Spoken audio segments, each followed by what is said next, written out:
Hello students, कैसे हैं आप लोग। Welcome to this session. My name is doctor Kavita Rawat, your English teacher from ICT virtual class. तो बच्चों, आज हम 2023 का पेपर सॉल्व करने जा रहे हैं। Yesterday we completed previous paper of 2022। तो 2022 का हमने ऑलरेडी कंप्लीट कर लिया है पेपर, और आपको बताया how to solve the question या how to attempt the questions in the exam according to your जिस हिसाब से आपकी प्रिपरेशन है, उस हिसाब से section A, section B, section C से आप बेस्ट जो आपको आते हैं वही क्वेश्चन पहले अटेम्प्ट करें। क्लियर बच्चों? तो ये आपका 2023 का सैंपल पेपर है। Let's start.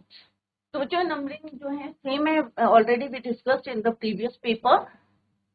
एक अनसीन पैसेज आता है आपका 12 मार्क्स का, और सेकंड आपका आता है 8 मार्क्स का। क्लियर बच्चों? सेक्शन बी होता है एडवांस राइटिंग स्किल्स, इसमें एडवर्टाइजमेंट होते हैं, नोटिस बनाने के लिए आपको आते हैं, या कोई आपको अपने गुड्स सेल करने हैं, हाउस होल्ड सेल है या 4 व्हीलर या 2 व्हीलर आपको सेल करनी है, तो उस टाइप के क्वेश्चंस आते हैं। इंटरनल चॉइसेस जो है ऑलरेडी दी रहती है एग्जाम में, या आपको आर्टिकल्स आते हैं लिखने के लिए, या रिपोर्ट राइटिंग, और लेटर्स आते हैं, 2 लेटर आपको एग्जाम में आते हैं। क्लियर? तो section B is of your 24 marks, 24 number का होता है, और ए सेक्शन ए आपका 20 मार्क्स का होता है। नेक्स्ट होता है आपका सेक्शन सी, लिटरेचर का होता है। 2 बुक है आपके, एक मेन कोर्स बुक है और सेकंड है आपकी supplementary book, that is your vistas. तो फ्लेमिंगो में से आपके क्वेश्चंस आते हैं, 20-30 वर्ड्स के आते हैं, और आपके एक लॉन्ग क्वेश्चन आते हैं, उसमें भी इंटरनल चॉइस दी रहती है। इससे पहले पोइट्री सेक्शन, फ्लेमिंगो में पोइट्री सेक्शन है, पोइट्री सेक्शन सबसे पहले आता है सेक्शन सी में, और उसमें आपको 2 एक्सट्रैक्ट दिए रहते हैं, उसमें इंटरनल चॉइस दी रहती है, उस पर based question. Clear? Next question आता है आपका पोइट्री सेक्शन से 30-40 वर्ड्स के क्वेश्चन दिए रहते हैं, उसमें भी आपकी चॉइस दी रहती है। और नेक्स्ट क्वेश्चन आता है आपका जो आपके टेक्स्ट है, चैप्टर्स हैं, उस पे बेस 30-40 वर्ड्स के, और एक लॉन्ग क्वेश्चन आता है। विस्तार से भी एक लॉन्ग क्वेश्चन आता है बच्चों आपका, और 30-40 वर्ड्स के भी क्वेश्चंस आपके एग्जाम में आते हैं। क्लियर? तो सेक्शन ए स्टार्ट करते हैं हम बच्चों। जैसे हमने पहले 2022 के पेपर में भी सॉल्व करा था कि पैसेज जो है आपको दिया रहता है अनसीन पैसेज, जो आपने पहले कभी भी नहीं देखा था या पढ़ा था, अनसीन पैसेज, उस पे बेस्ड क्वेश्चन होते हैं। तो इन द प्रीवियस पेपर मैंने आपको बताया था कि पहले फर्स्ट ऑफ ऑल आपको क्या करना है, रीड द क्वेश्चन। तो उससे पहले आपको क्वेश्चन रीड करते हैं given at the end of the passage के लास्ट में दिए रहते हैं, उसको पहले आप रीड करेंगे, और उसके बाद जो है आप then you read the passage. तो हम देखते हैं बच्चों, read the passage given below and answer the questions that follow. ये पैसेज हैं, पहले हम रीड करते हैं क्वेश्चन। तो फर्स्ट क्वेश्चन क्या है बच्चों? For whom, right, for whom is Auli the perfect destination. किन के लिए ओली जो है सबसे अच्छा जो है डेस्टिनेशन पॉइंट है, राइट? तो किसके लिए है? तो ये क्वेश्चन हमने पढ़ लिया है, इसको अभी हम रीड करते हैं, then we will write the answer. Next question हम रीड करते हैं। नेक्स्ट क्वेश्चन है व्हाट एक्साइटेड। अब क्या चीजें थी जो जिससे राइटर जो है एक्साइटेड थे while driving to Joshimath. Joshimath जाते समय, ड्राइविंग करते समय कौन कौन सी चीजों ने राइटर को एक्साइट करा, राइट? क्योंकि हम भी कभी जाते हैं, हिली टारन में जाते हैं, हिली एरिया में जाते हैं, तो कई ऐसे सुंदर पैनोरमिक व्यू होते हैं जो हमें अट्रैक्ट करते हैं, और हम और ज्यादा एक्साइटेड होते हैं to see such type of views, right? तो सेकंड क्वेश्चन हमने पढ़ लिया कि जोशीमठ जाते समय राइटर को कौन कौन सी चीजों ने एक्साइट करा। Clear? Why he was excited. दो olive was called the room, ये हम लेटर पढ़ेंगे, पहले हम देखते हैं कि फर्स्ट 2 पैराग्राफ में क्या हमें ये क्वेश्चन मिलते हैं या नहीं है। Let's see. Is the prospect of skiing down almost 20 kilometers of white slopes of the Garhwal Himalaya. अब white slopes क्यों बोले हैं बच्चों? क्योंकि वहां पे क्या पड़ी रहती है? Snow. White slopes of the Garhwal Himalaya flanked by conifers and oaks। conifers और oaks क्या होते हैं? फॉरेस्ट, ट्रीज के टाइप पे, with the Nanda Devi in the background. अब तो आपको आंसर मिल रहा है कि कौन कौन सी चीजें थी जो क्या करती हैं, एक्साइटेड करती हैं। Excites your imagination. Head for Auli, it is a place for all season What is a lush green meadow? Meadows क्या होते हैं? In summer turns into a pristine, means pure white snow caps. In the winter months, perfect for exciting adventure sports as well as for a relaxed laid back holiday. तो पहला question क्या था बच्चों हमारा? किन लोगों के लिए ये क्या है? Destination, right? तो आपको कैसे लिखना है आंसर? यहाँ पे मैंने अंडरलाइन करा है, तो आप भी इसी तरह से अंडरलाइन करेंगे पहले.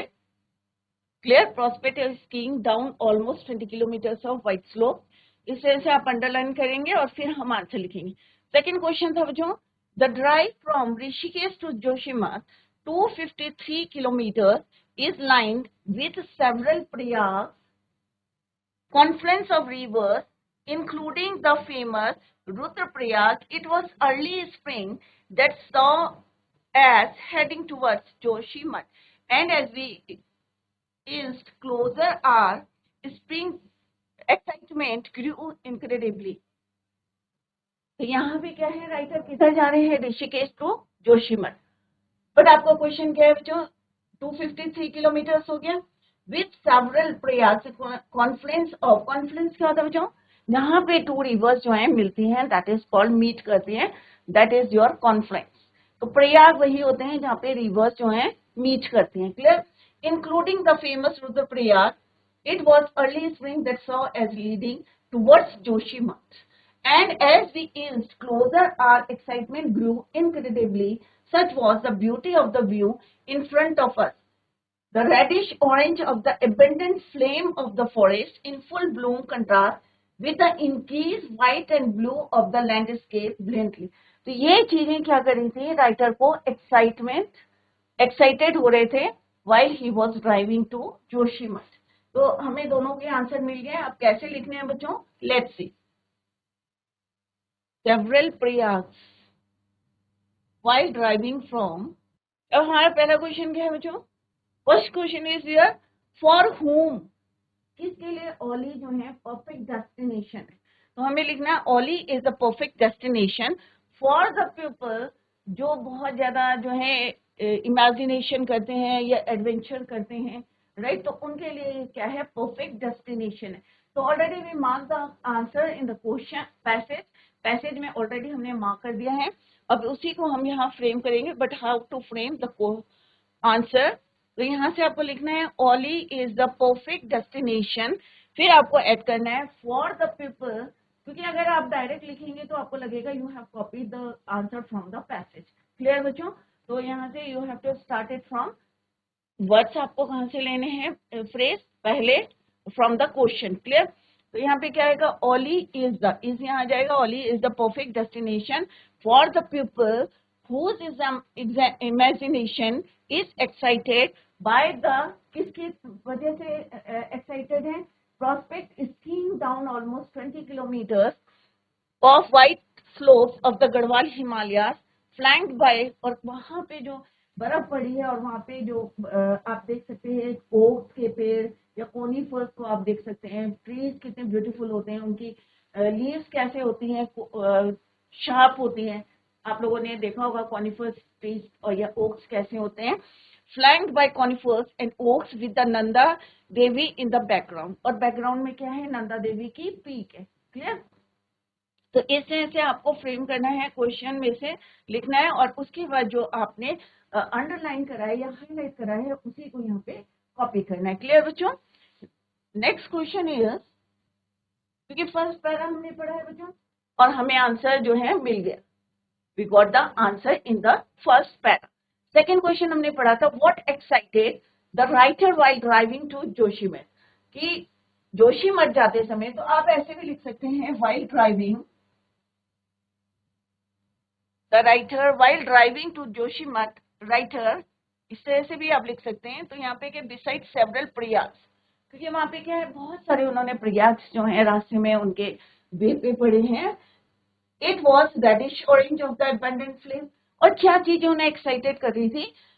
Reddish orange of the abundant flame of the forest in full bloom contrasts with the green, white and blue of the landscape which excited the writer while driving to Joshimath, या तो ऐसे लिख सकते हैं आप, या लिख सकते हैं स्टार्टिंग में भी लिख सकते हैं while driving to Joshimath writer was excited, किस चीज से एक्साइटेड हुए थे, फिर आप लिखेंगे कि सेवरल प्रयास इट वाज रेडिश ऑरेंज, या बिसाइड्स सेवरल प्रयास इट वाज रेडिश। प्रयाग जो दिखे थे वो जो कॉन्फ्लुएंस हो जाए जहाँ पे टू रिवर्स जो है मीट करती हैं, आप लोगों ने भी देखा होगा कितना ब्यूटीफुल सीन होता है। तो यहाँ पे प्रयाग के अलावा उनको क्या चीजें एक्साइटेड कर रही थी, reddish orange of the abundant. तो दो वे में आप लिख सकते हैं, वाइल, या तो आप लिख सकते हैं इधर कि while driving to Joshimath the writer was excited, किस किस से कर रहे हैं, then you start your answer, clear। या आप लिख सकते हैं beside several, जो आपके यहाँ पे it is given in the passage, clear। तो यहाँ पे हमने मार्क करा है several प्रयास। प्रयास क्या होते हैं ये ऑलरेडी हम यहाँ डिस्कस कर चुके हैं। और क्या चीजें उन्होंने एक्साइट करी थी, reddish orange of the abundant, flame of the forest, जो पेनोरमिक व्यूज थे वो उनको अट्रैक्ट कर रही थी, एक्साइटेड कर रही थी, क्लियर। तो दो क्वेश्चंस हमने रीड करे थे बच्चों, और जैसे आपने रीड करना शुरू करा पैसेज को, और आपको you got the answer of 2 question. Let's see the third question. Third question है, दो olive was cold the rooms in the resort were very comfortable how. अब यहाँ पे क्या लिखा है, ओली, ऑब्वियस है कि वहां पे क्या है बच्चों, ठंडा है। रूम्स इन द रिसोर्ट, और जहां पे स्टे करे थे जो resort stay, were very comfortable. Auli जो है ठंडा था, बट रूम्स वहां के जो है रिसोर्ट के कैसे थे, कंफर्टेबल थे। कैसे थे, क्योंकि हमने पढ़ा है, अभी हम पढ़ेंगे नेक्स्ट पैराग्राफ में। From Joshimath Auli is a mere. अब यहाँ पे क्या है बच्चों, जोशीमठ से ओली। अभी जो है राइटर कहाँ से कहाँ गए थे, ऋषिकेश टू जोशीमठ। अब कहाँ से जा रहे हैं, जोशीमठ से ओली। फ्रॉम जोशीमठ ओली कितना है बच्चों, 16 किलोमीटर्स। क्योंकि अभी एक क्वेश्चन आएगा तो आपको वहां पे लिखना पड़ेगा कि कितना टोटल जो है डिस्टेंस है। There are 2 ways to get the Auli. अब यहाँ पे बताया कि 2 रास्ते हैं आपको कहाँ से कहाँ है to get to Auli, the boring road, जो बोर किया है road, and the exciting road. या तो जो रोड बनाई गई है बोरिंग करके, या फिर एक्साइटिंग रोड से you can go. If you are a little adventurer and opt for the cable car, you will have the best views of the surrounding hills and also of the Nanda Devi. We did, and as surrounded by huge white peaks. अब वहाँ पे क्या होता है, थोड़ा सा risky होता है, क्योंकि जो एडवेंचरस करते हैं तो वो ऐसा नहीं देखते हैं, वो जो केबल से, या जैसे यहाँ लिखा है केबल कार यूज कर सकते हैं, तो इजी रास्ते से नहीं जाते हैं। Cable car progressed along the 3.8 kilometers long ropeway, Asia's longest. We were surrounded by huge white peaks. अब क्योंकि पता है कि यहाँ पे क्या थी बच्चों, नंदा देवी की पीक्स हैं। कैसी हैं वो, ह्यूज व्हाइट पीक्स है। तो अभी एक क्वेश्चन आएगा कि 2 एडजेक्टिव्स बताने हैं हमें नंदा देवी पीक्स के बारे में, तो आप कौन कौन से बता सकते हैं, ह्यूज व्हाइट पीक्स बता सकते हैं, या स्नो क्लैड्स, अभी एक वर्ड आएगा। The ground below was changing colours to the natural green was streaked with white. क्योंकि हमें पता है सन की रेज में कितने कलर्स होते हैं बच्चों, 7 कलर्स होते हैं। तो जब वो स्नो में पड़ती है तो क्या होता है, रिफ्लेक्ट करती है, या कोई वाटर की जो है ड्रॉप हैंग हो जाती है कहीं पे, तो हमारे क्या बनता है, रेनबो बनता है। और हमने देखा कि रेनबो में एज अ प्रिज्म काम करता है, और इट शोज 7 कलर्स, और उसी को हम बोलते हैं रेनबो। तो यहाँ पे यही बताया गया है कि the ground below was changing colours to the natural green was streaked with, जो नेचुरल ग्रीन कलर है, with white, and as we went further the white took over completely. Soon twinkling lights were emanating from a small camp visible down below। तो कितना सुंदर है कि कई जगह reflection हो रहा है, और जैसे आप जैसे जैसे हाई पीक्स में जाएंगे तो आपको लगेगा कि जो क्लाउड से किसी से फ्लोट कर रहे हैं, और डिफरेंट कलर्स जो है रिफ्लेक्शन के, due to reflection we can see visible down below. That was our destination, the resort glittering in the night. Obviously जो जितने भी रिसोर्ट्स हैं वो क्या कर रहे हैं, लाइट से चमक रहे हैं, ग्लिटरिंग करें in the night. We step on the extremely hard and slippery snow with obvious delight. Obvious है कि हमें क्या है, एक खुशी भी है, परंतु स्नो आपने देखी होगी, कई बच्चों ने देखा होगा उनके एरिया में स्नोफॉल होता है तो कितनी स्लीपरी होती है, जब गिरती है तो बहुत अच्छा लगता है, बट बाद में क्या होता है, वो स्मूथ हो जाती है और स्लीपरी हो जाती है. क्लियर. तो यहाँ पे राइटर कह रहे हैं कि वो बहुत ज्यादा एक्साइटेड थे, खुश थे, though it was extremely hard and slippery to walk on snow. At such a high altitude, the warm welcome that the rooms, अब क्योंकि ठंड ऑब्वियसली जो है वहां पे बहुत ज्यादा ठंड थी, the rooms of the resort afforded and as a pleasant surprise the wooden interior, अब पूरा जो रिसोर्ट था अंदर से कैसा था बच्चों, वुडन, लकड़ी का था, wooden interior with a centrally, और बीच में क्या था बच्चों, heated, centrally heated system aided by additional heating provided by bukhari. किसको बोलते हैं बुखारी, एक अंगीठी, स्मॉल अंगीठीज और स्टोव्स.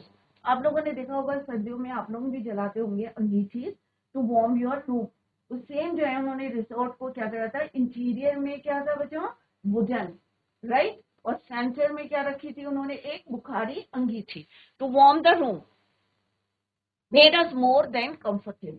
अब हमारा क्वेश्चन क्या था बच्चों, कि वहां पे ठंड थी ओली में, बट रूम्स कैसे थे, बहुत ज्यादा कंफर्टेबल थे. क्यों थे कंफर्टेबल, क्योंकि उनका जो इंटीरियर था वो किसका था, वुडन का था. तो you got the answer of your third question. Clear. तो जैसे हम रीड करें तो हमारा टाइम भी वेस्ट नहीं हो रहा बच्चों, क्योंकि हमने पहले क्या करा, क्वेश्चंस को रीड करा और उसके बाद हमने क्या करा, रीड करें द पैसेज. क्लियर. तो आप भी एग्जाम में ऐसे करें, या क्योंकि पहले रीड करते हैं तो माइंड में नहीं रहता है कि कौन से questions, which questions are given in the at the end of the passage. तो पहले read the questions then read the passage, इससे आपका time save, you can save your time. Clear. तो हमें आंसर मिल गया है बच्चों, वी गॉट द आंसर. दो ऑलिवर्स कोल्ड, यहां से आपको यहां तक लिख सकते हैं आप. फिर लिखेंगे आप as they the wooden interior with a centrally heated system aided by additional, ये वहीं से आप लिखेंगे. तो आप यहां से क्वेश्चन से कॉपी करेंगे. Though Auli was cold, the rooms in the resort were very comfortable because as they were as a wooden interior with a centrally heated system added by additional heating provided by bukhari, small अंगीठीज और stoves. Clear बच्चों. तो इस तरह से आपको जो answer, we got the answer in the third para. Next question क्या बोला है बच्चों, ऋषिकेश से औली तक का डिस्टेंस क्या है. अब हमने यहाँ क्या लिखा है बच्चों, 269. अब आप कहेंगे कि पैसेज में कहीं पे भी 269 किलोमीटर नहीं लिखा है, बट हमने कैसे कैलकुलेट करा है, लेट्स सी. तो पहला क्या है बच्चों आपका डिस्टेंस, तभी हमने रीड करा था 253 किलोमीटर ऋषिकेश टू जोशीमठ. कहां से कहां तक है, Rishikesh to Joshimath 250 kilometre. Next हमने पढ़ा था कि 16 किलोमीटर कहां से है, जोशीमठ जो है औली, जोशीमठ से औली कितना है, 16 किलोमीटर. तो यहाँ पे कैसे कैलकुलेट करेंगे बच्चों, Rishikesh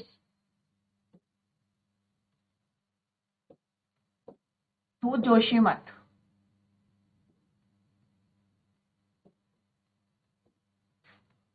it is your 250 kilometre. Clear. Next हमने देखा कि जोशीमठ से औली, जोशीमठ टू औली, थोड़ा आपको ध्यान रखना है कि कितना किलोमीटर, क्योंकि हमने पहले पढ़ा था ऋषिकेश टू जोशीमठ राइटर जा रहे थे, और उसके बाद जोशीमठ से औली जो है कितने किलोमीटर है बच्चों? 16 किलोमीटर। अब दोनों को हम ऐड कर देंगे तो इट बिकम 9, 6, 2, 5 किलोमीटर। तो सिंपल सा क्या हुआ बच्चों? ऋषिकेश टू जो औली, क्वेश्चन क्या है बच्चों आपका? ऋषिकेश टू औली। तो हमारा क्या निकला? Rishikesh to Auli it is your 269 kilometre. Clear? तो आपको कैलकुलेशन करनी है थोड़ी सी, क्योंकि यहाँ पे ऋषिकेश से कहाँ पे हमें औली जाना है। तो Rishikesh to Auli it is already given, that is your 250 kilometre, और जोशीमठ से औली इट कितना है बच्चों? That is your 16 kilometre, and total is your 269 kilometre. तो आपको आंसर क्या लिखना है? The distance from Rishikesh to Auli is 269 kilometre. तो कैसे फाइंड आउट करना है ये अभी हमने कैलकुलेट करा। क्लियर बच्चों? नेक्स्ट क्वेश्चन क्या है? फोर्थ क्वेश्चन भी हो गया हमारा। Now see the next one, write two adjective that describe Nanda Devi. अब हमें नंदा देवी, दो एडजेक्टिव्स लिखने हैं जो नंदा देवी को डिस्क्राइब कर। तो अभी हम नंदा देवी के ही बारे में पढ़ रहे थे कि क्या है बैकग्राउंड में हमारी कौन सी पीक है? नंदा देवी पीक है, हाईएस्ट पीक। तो नंदा देवी के एडजेक्टिव क्या है कि हमने बोला सबसे जो है ऊंची हाईएस्ट पीक है, राइट। और दूसरा क्या है? ये स्नो क्लैड है। ये क्या है? एडजेक्टिव है। हम किसकी विशेषता बता रहे हैं? एडजेक्टिव्स क्या होते हैं बच्चों? किसी नाउन की हम क्या करते हैं? विशेषता बताते हैं, उसको डिस्क्राइब करते हैं। तो नंदा देवी को डिस्क्राइब क्या कर रहे हैं? हमारे हाईएस्ट पीक और स्नो क्लैड। क्लियर? तो this is the answer of that question. तो इस तरह से हमने फर्स्ट पैरा करा है, और उसके बेस्ड जो क्वेश्चंस हैं वो हमने यहाँ पे कंप्लीट किए। तो आपने देखा कि जैसे जैसे हमने चैप्टर पैसेज को रीड करा है और हमें आंसर जो है we got the answer graduate. Next is MCQ type के क्वेश्चंस हैं। आपको वर्ड देखना है, पैरा भी दिया है, आपको पूरा पैसेज को नहीं करना है। जिस पैरे में लिखा है, पैरा ए लिखा है तो पैरा ए रीड करके find out that word. Para B है तो पैरा बी रीड करें, पैरा ई है तो पैरा ई को रीड करें। क्लियर? तो फर्स्ट क्या है बच्चों? Find the words from para A. तो आपको इधर उधर नहीं जाना है, सीधे हम कहाँ जाएंगे? पैरा 1 में, विच मीन्स प्योर। अब हमें मीनिंग देखना है कि किस वर्ड का मीनिंग क्या है? प्योर। ये अभी मैंने आपको बताया भी था while reading the passage. Clear? तो पैरा 1 बोला है तो पैरा 1 में ही, पैरा ए में ही हमें फाइंड आउट करना है that word which means pure. यहाँ पे एक वर्ड है प्रिस्टीन व्हाइट स्नो। तो प्रिस्टीन क्या है? प्योर। क्लियर? तो हमें जो है we got the word which mean pure. Clear? तो third is your right answer.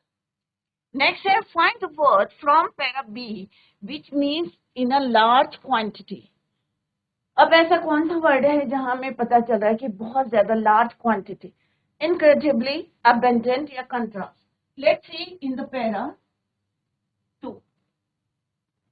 B में देखते हैं बच्चों, पैरा बी abundant,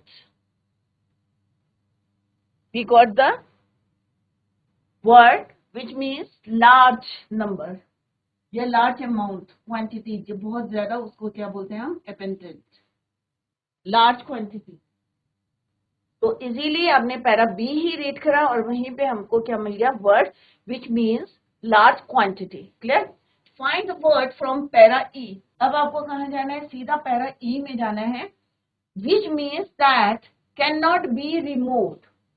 तो पैरा ई में जाएंगे और रीड करेंगे कि कौन सा ऐसा वर्ड है जिसका मतलब है इनडालिबल, जिसका मतलब है removed. Thus made the place, if possible, even more beautiful in the stark contrast to dawn.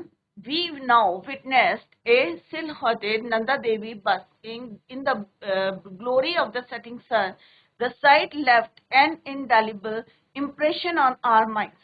कि जिसको हम जो है कभी भी रिमूव नहीं कर सकते अपने माइंड से, ऐसे यू कैन से इंडालिबल। तो यहाँ पे वर्ड कौन सा आया बच्चों? इंडालिबल।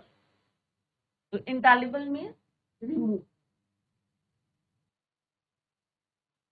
तो बच्चों अभी समझ में आ गया आपके कि जो पहला नंबर दिया है ABCDE, वही आपको रीड करना है। Don't read the whole passage, पूरा पैसेज को आपको रीड नहीं करना है। और जैसे जैसे आप रीड करेंगे आपको आंसर जो है, जैसे अभी हमने करा था, we got the answer easily. तो ये आपका फर्स्ट पैसेज था, अनसीन पैसेज था। उसमें बेस्ड क्वेश्चन हमने करे, एमसीक्यू क्वेश्चन करे, मल्टी चॉइस क्वेश्चन, वर्ड दिए थे, वोकेबलरी कहते हैं। 3 मार्क्स की है आपकी, 5 मार्क्स का आपका, 3 मार्क्स की हो गई, 9 मार्क्स के और टोटल 12 मार्क्स का। Clear? First passage. Second passage है, read the passage given below and answer the questions that follow. तो इसमें भी आपके क्वेश्चंस हैं। तो सेकेंड पैसेज आपका आता है नोट मेकिंग का। अब नोट मेकिंग क्या होते हैं बच्चों? Already we discuss the topic कि नोट मेकिंग होती है कि आप नोट्स बनाते हैं। अगर टीचर आपको पढ़ा रहे हैं तो आप क्या करते हैं? की पॉइंट्स को नोट करते रहते हैं, करते हैं ना बच्चों? वो आपको हेल्प करता है, क्योंकि इतने बड़े बड़े sentence it is difficult to note down. क्योंकि टीचर पढ़ा रहा है तो आप क्या करते हैं? की पॉइंट्स को नोट करते हैं, उसी को हम कहते हैं नोट मेकिंग। और नोट मेकिंग क्या होते हैं? अगर आप नोट्स बनाएंगे तो it is easy to carry. एक तो कैरी करने के लिए इजी होते हैं, और फिर एग्जाम से पहले एक आप क्विक रिवीजन कर सकते हैं उसको, या आपको शेयर करने हैं तो आप किसी को शेयर भी कर सकते हैं अपने नोट्स, राइट? तो नोट क्या होते हैं कि हम जो है पैराग्राफ पढ़ते रहेंगे और उसके की पॉइंट्स को, जैसे 1 पॉइंट लिखा हमने, टाइटल है, फिर उसको क्या करेंगे? सब टाइटल लिखेंगे। कैसे लिखना है बच्चों? 1 2 3 4 करके नहीं लिखना है। 1 है तो 1 की हम हेडिंग लिखेंगे, टाइटल लिखेंगे, फिर उसके सब हेडिंग्स लिखेंगे, 1.1 1.2 1.3। सिमिलरली सेकेंड पॉइंट लिखेंगे, हम पहले हेडिंग लिखेंगे, फिर लिखेंगे 2.1 2.2 2.3। 1 2 3 4 करके नहीं लिखते हैं बच्चों। अगर आप एक आपने हेडिंग लिखी है और उसके सब पॉइंट्स लिखे हैं तो you can make the sentences. क्योंकि नेक्स्ट क्वेश्चन क्या आता है बच्चों? Right a summary. तो समरी हम क्या करते हैं? जितने आपके की पॉइंट्स आपने लिखे हैं, आपने नोट्स बनाए हैं, उसी को समराइज करेंगे and make different sentences to make a paragraph, right? और समरी आप बना सकते हैं। तो इट इज वेरी इजी। बच्चों को लगता है कि कैसे हम समरी लिखेंगे, हमें तो आते ही नहीं है। तो जो आपने पॉइंट्स लिखे हैं उसी को आप एज ए सेंटेंस लिखेंगे, और सेंटेंस से क्या बनेगा? आपका पैराग्राफ। क्लियर? तो ये हमने पहले भी पढ़ा है कि बच्चों किस तरह से लेटर से वर्ड बनते हैं, वर्ड से सेंटेंस बनते हैं, सेंटेंस से पैराग्राफ बनते हैं। Clear? Read the passage given below and answer the questions that follow. तो से इट इज इजी की 2 क्वेश्चंस आपके हैं सेकंड पैसेज के। First it is of your 8 marks, 12 marks का आपका फर्स्ट पैरा होता है, सेकंड पैरा आपका होता है 8 मार्क्स का। 5 मार्क्स प्लस 3 नोट मेकिंग के होते हैं और समरी के होते हैं। Butterflies are found. अब क्योंकि इसमें हम डायरेक्ट रीडिंग क्यों कर रहे हैं बच्चों? क्योंकि हमें पता है हमें यहाँ पे क्या बनाने हैं? नोट्स बनाने हैं, राइट? तो पहले हम इंट्रोडक्शन देंगे कि बटरफ्लाइज कहाँ मिलती हैं, कैसे, उनका कितनी स्पीसीज मिलती हैं, जो दिया है यहाँ पे फर्स्ट पैराग्राफ। तो एक एक पैराग्राफ लेंगे और उसके हम नोट्स बनाएंगे। Butterflies are found on all continents except Antarctica. Antarctica को छोड़ के बटरफ्लाइज जो हैं सब कॉन्टिनेंट्स में पाई जाती है। Clear? That there scientist estimate. अब साइंटिस्ट ने जब इनकी स्टडी करी तो दे फाउंड कितना 15,000 species of butterfly found in the whole world. पूरे वर्ल्ड में 15,000 स्पीसीज बटरफ्लाई की पाई जाती। तो हम अंडरलाइन करते रहेंगे क्योंकि हम इंट्रोडक्शन देंगे कि butterflies are found on the, तो पूरा पूरा सेंटेंस नहीं लिखना है, सिंपल सा आपको लिखना है, 1 पॉइंट लिखेंगे हम, found on all continents except Antarctica. Antarctica को छोड़ के सब कॉन्टिनेंट्स में पाई जाते हैं। तो फर्स्ट पॉइंट आपका ये हो गया। सेकेंड पॉइंट आपका होगा कितनी पाई जाती है? Approximately 15,000 species. तो सेकेंड पॉइंट हमने मार्क कर लिया। सेकेंड इंपॉर्टेंट पॉइंट है बच्चों, ए butterfly flying is the day insect like the other insect the butterfly stage. अब यहाँ पे सिंपल सा बताया कि जो डे फ्लाइंग इंसेक्ट्स होते हैं उनके क्या होते हैं? डिफरेंट स्टेजेस होते हैं। तो हम पूरा पूरा सेंटेंस नहीं लिखेंगे, हम यहाँ पे लिखेंगे डे फ्लाइंग इंसेक्ट और कॉमा करके लिखेंगे की डिफरेंट स्टेजेस, लाइफ स्टेजेस। अब क्या क्या होती है उनकी, एग होते हैं, लार्वा होते हैं, प्यूपा होते हैं, एडल्ट। तो आपको पूरा पूरा सेंटेंस नहीं लिखना, आप लिखेंगे स्टेजेस और फिर लिखेंगे एग डैश करके, एग, लार्वा, प्यूपा और एडल्ट। तो सिंपल से आप जो है जब इसको फ्रेम करेंगे सेंटेंस को, तो यू कैन इजीली राइट कि उनकी 4 स्टेजेस क्या होते हैं, एग्स होती हैं, लार्वा होती हैं, प्यूपा होती है और एडल्ट। तो ये लाइफ साइकिल के बारे में हमने उनका डिक्लेयर कर, सॉरी रीड करा यहाँ पे। नेक्स्ट पॉइंट क्या है बच्चों, butterflies have large often brightly coloured wings. Butterfly की क्या होते हैं, बहुत अगर आपने देखा होगा तितलियां उड़ती हुई, कलरफुल तितलियां, कई में डॉटेड दिए रहते हैं, डिजाइन बने रहते हैं, तो आप लोग बहुत जो है खुश होते हैं, कई बार आप पकड़ने की भी कोशिश करते हैं, बट इतनी एक्टिव होती हैं कि वो उड़ जाती हैं। होता है ना बच्चों आप लोगों के साथ। तो यहाँ पे क्या है, बटरफ्लाईज हैव लार्ज ऑफन, तो आप नेक्स्ट पॉइंट लिखेंगे कि बटरफ्लाईज के क्या होते हैं, लार्ज विंग्स, राइट। तो बच्चों अभी हमने फर्स्ट सेक्शन ए का फर्स्ट पैरा करा है, नेक्स्ट पैरा हम नेक्स्ट लेक्चर में करेंगे। That's all for today, thank you so much, bye, take care, have a nice day.